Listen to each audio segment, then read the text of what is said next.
Black soldier fly as poultry feeds.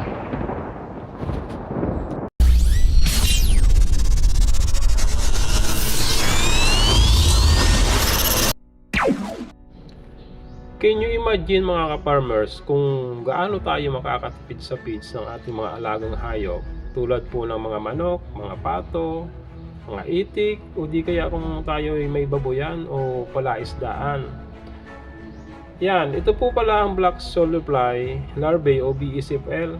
Napakataas po ng protina nito mga ka-farmers. Approximately 50% in dry matter. Kung nabilad na po halos doble compared doon sa mga commercial feeds na nabibili natin sa mga poultry supply. Napakamahal pa po niyan. Mayaman pa ang BSFL mga farmers sa mga mahalagang fatty acids tulad ng linoleic acids o linoleic acid na very essential sa health ng ating mga alagang hayop, lalong-lalo na po ang mga manok.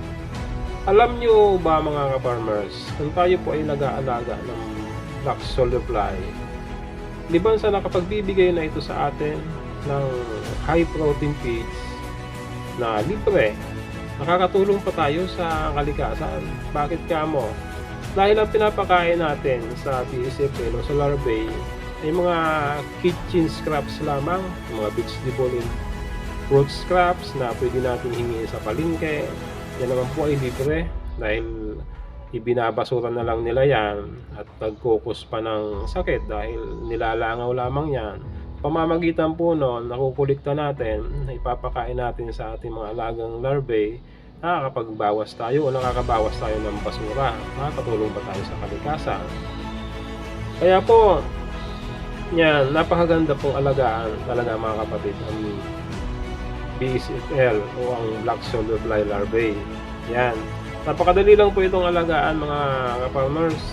Kaya po kung interesado kayong matutunan yan ay mag-iwan lamang kayo ng mensahe nyo sa comment box ng aking YouTube dito sa video ito at bibigyan ko kayo ng mga video link o mga link na mapapanood ninyo about sa black soldier fly farming. Yan. Napakadali lang po ito. Step by step po at bibigyan ko kayo ng video link na yan. Maraming salamat po. Happy farming!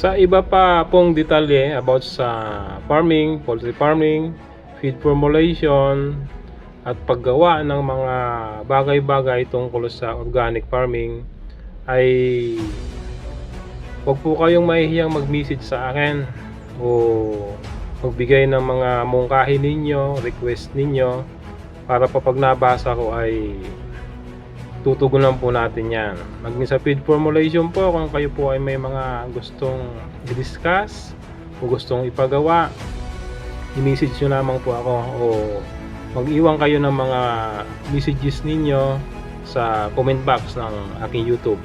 At kapag yan po ay nakita ko, ay agarang tutugunan po natin yan.